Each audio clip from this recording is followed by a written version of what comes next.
Okay, hey guys, what's going on? Today I'm joined by BUK57, Halo pro player from the EU, plays on Western Wolves. Why don't you tell us a bit about yourself? Okay, well, yeah, my name's Will Buck.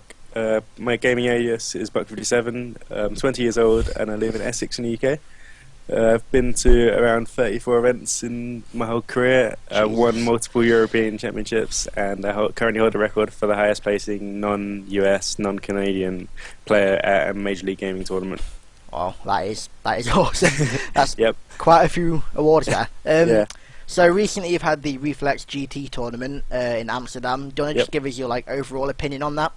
Okay, well, the old events that they used to run in their own little venue was really good, but I think they kind of went a bit too big too fast, because this venue was really nice and really big, but then again they kind of messed up an organisation, especially on the Halo side, because we've got quite a lot smaller than recent events because of Halo's kind of having a bad time right now, but it's actually picking up. But yeah, Halo kind of got neglected at the tournament. We had one referee admin for the whole weekend, so we had players fitting in, helping with the setup and all the organisation of it.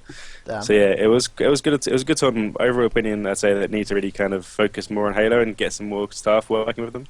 But if they got more staff, I think it would be a really good event, because it's a good location. Everybody loves going to Amsterdam because it's like a good weekend away. And yeah, and the stream would have been really good. They always have really good stream production quality, but then this time they didn't have anybody to run it. So if they got someone working on the stream and refereeing and doing a bit more admin work, I think it'd be a really good tournament. Yeah, for sure. It sounded really good. I heard as well that the finals were at 4:30 AM when no one has slept for 3 days. Yeah. So, yeah, we played the finals at 4:30. We started it. We finished around 6 o'clock in the morning, I think it was. Our team got the train back to Amsterdam Central at 6:28 AM. Yeah. Wow. So I bet it was pretty hard to play the finals at that time in the morning. Yeah, we were all falling asleep. I think that's when we all wanted a pair of gunners to wear, so our eyes weren't hurting. But yeah, we all didn't have a pair, so it was like, okay, we'll just play on and just play. Whoever wins, wins. May the best team win. Yeah. So you played High Society Halo, was it? In the last game. Who's on that team again? Can you tell everyone? That's it. The lineup was Reaction, Fragby, Ramirez, and Chalky. So that's a pretty good team then. Yeah, it's got the old Power Gaming player Reaction, who's well known in the US as well. So yeah. Yeah, definitely. So playing them at 4:30 AM in the morning was probably quite difficult, I can imagine. Yeah, it was. Yeah. They had a little bit of a rest. They were sitting and watching our games because they went through winner bracket, so they watched our games and lose bracket. But they were still falling asleep behind us watching us. So it was just a really bad series. And it was, not gonna lie, it's probably the worst finals I've been in, just because of everybody was making mistakes. It wasn't like a perfect finals. It was just mistakes everywhere. Yeah, it was still a fun finals, and I still think they outplayed us. So yeah, congratulations to High Society for winning Reflex GT. Yeah, well done for getting second place as well, by the way. That's still really good. Thanks. Okay, so do you think that Reflex could ever go as big as other tournaments, like maybe MLG or maybe AGL size? I think they could do. Yeah, I think they've got the funding now, and I think they made a good amount of money from the last tournament. And if they get the sponsors involved, it'd be really good. I know that Benelux-based, Belgium and Netherlands-based sponsors and organisations normally investing money in esports. So if they can get them on board, it'd be really good. For Call of Duty, they're a really popular tournament, and they could sort out their organisation in general. They could be really good, and it could be a really good mainland European tournament for people to attend. Yeah, that'd be good if we could have one main EU tournament that everyone would attend to. Yeah. Kind of like MLG. Yeah, that'd be really good. Okay, so moving away from the Reflex side of things onto the competitive Halo side of things, what is your view on all the different settings? You know how we've got the V2 settings at the moment, we have BR starts, we've got these orange settings that very few people are playing with the light rifle starts, and then we've got loads of settings with DMR starts. Just what's your overall view on that, and which one do you prefer, and why? My overall view is probably I'm going to favour the ones which are MLG settings, kind of V2 ones, because of it's the most thought out kind of game taps. Yeah, I definitely agree. Because of we've had really good pro players going over it and making sure it's works well, and also I prefer battle rifle start because it promotes more aggressive play rather than DMR where people can be passive and sit back and stuff. Yeah, definitely. I think that's the problem we had with Reach, where there were too many 1v1 battles in team play and 4v4s compared to pushing as a team and team shotting, because the DMR it could excel at range and close range, so it wasn't really fair. Whereas in the BR you can't really shoot at long range, you have to either team shot or work up as a team and flank. So I think that really works. With the orange settings with the light rifle, they're actually quite some neglected settings. I've played them before, and I use the light rifle quite a bit in matchmaking.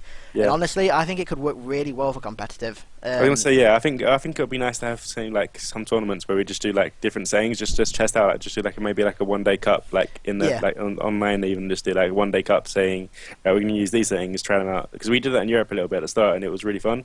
We kind of stopped doing it now because we just want to focus on one. But I think if we did like say like one weekend do light rifle, one weekend do battle rifle, that kind of thing, just to see, so we can get an actual really good view on which one's the best to use for competitive play. Yeah, definitely. I think that would be the best way to test them out. Because like testing them online and stuff, and on like little one-match LAN events wouldn't really work. But if you had like a 1-day cup or something like you said, that would really work. I think that's a really good idea, actually. Yeah.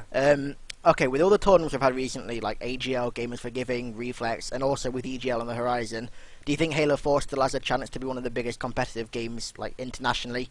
And do you think it could overtake COD?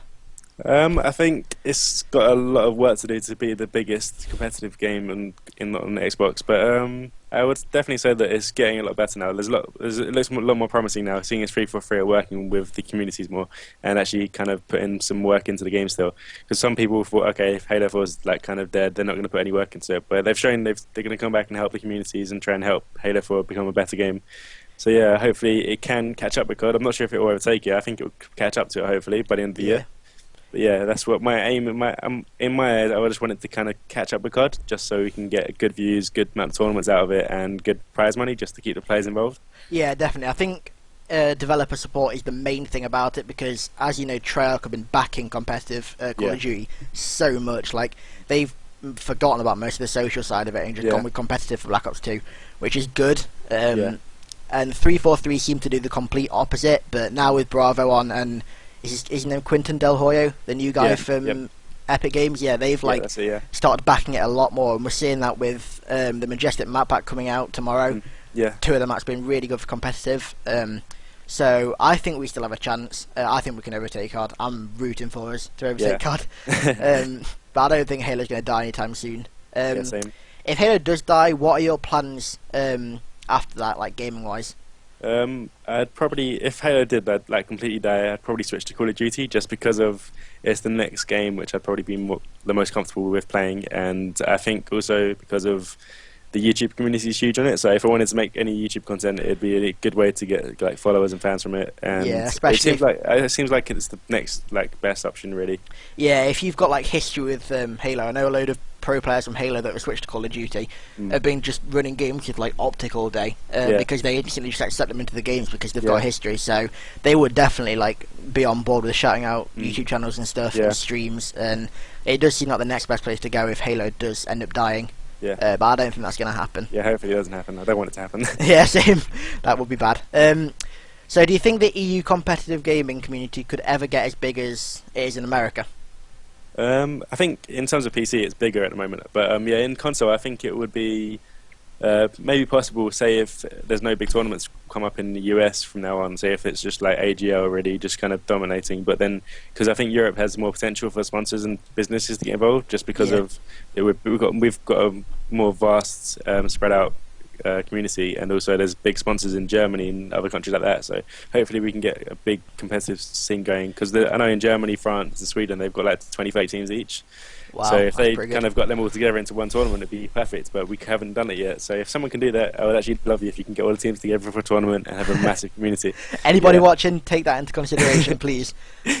Yeah, with what you were saying about Reflex earlier, it sounds like Reflex could really pull it off. It's like seems like it's at the same stage as AGL at the moment. Like it's got it. It's got everything there.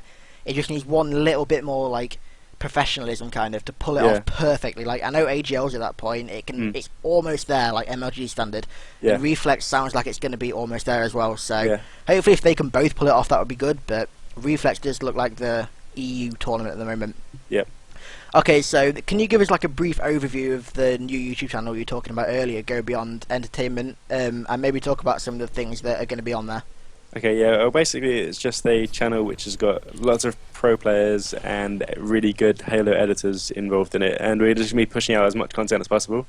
It's going to be basically montages, gameplays, commentaries, walkthroughs, and also we've got lots of the Halo Council staff now involved, so they're going to be helping us out with more content and hopefully get a website running. But it's basically just going to be lots of content, as I said, and lots of really good quality content, rather than just getting loads of content out just for the sake of content. It's going to be quality content which you can enjoy watching, rather than thinking, oh, this guy doesn't know how to edit stuff. So we've got people like Muggsy and all of his team behind us, so they're going to be helping us with editing and making it all look professional. So hopefully it can be really big for the Halo community, and we're hoping to kind of be on the same level as Optic Nation, because they have really good quality content. So we're trying to be like the same kind of Halo kind of standard for that. So that's our aim, I think, in the long run.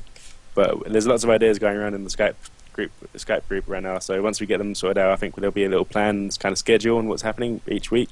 So that will be good to look out for. Yeah, sounds really good. I can pretty much guarantee that's going to take off, because like we were saying earlier, you've only uploaded 2 videos onto it so far, and we're already like past 2k subs, which is just ridiculous. And with the backing of like Walshy, Strongside, Ninja, got Saucy, like the YouTube demigod, and we've got insane. And we've got the Holy You backing from you and your brother, which is also really good. I know I'm going to be backing it loads as well. I don't have that much of an influence, but it's still good. Anybody that can help will be a massive help. Yeah, we just want to get everybody together and just work together to help Halo kind of grow as a community. Yeah, that's definitely going to take off, I can tell. That's going to be awesome. Okay, so I do have one question from Twitter. This is from @LouisJ. Do you think we need 343 to sponsor some large events like Treyarch do for COD for Halo to maintain its popularity? I don't think it's a necessity, but I think it would help the community. Say if like 343 said they want to work with MLG to do a one-off tournament for Halo, say in New York or somewhere around America or something like that, it would be huge just because of the publicity they get from it. And it could boost, like, say that because they got Map Pack coming out, they could go and do like a tournament just to promote the Map Pack. So I think that would be a really good idea. That's a good idea, actually. Yeah, I think if 343 sponsor a large tournament or an event, it would be really good. But I don't think it's a necessity. Like I said, I think if we just work together and get other sponsors involved, it can still make Halo thrive. Yeah, I think Halo definitely does still have it. Developer support would help, but maybe we don't, like you were saying with sponsors, maybe we don't need it so much. But developer support, if anyone from 343 is watching this, hint Bravo, hint, then like for sure, if you guys could like back it up, that would definitely push Halo so much further than it already is. Yep. So yeah, I think that's all about I want to talk to you about. So thank you for coming along and doing this. You're welcome. Thanks for interviewing me. Yeah, no problem. Hopefully we'll get some more content out soon. That'd be great. Yeah, so guys, look out for Go Beyond Entertainment, and be sure to go and subscribe to Will and his brother at what's the channel? Bucks TV. Bucks TV. Posting some good stuff there. And also, if you haven't already, sub to my channel, which is just awesome. So, yeah, thanks again for joining us, dude. Welcome. And I will see you guys in the next video.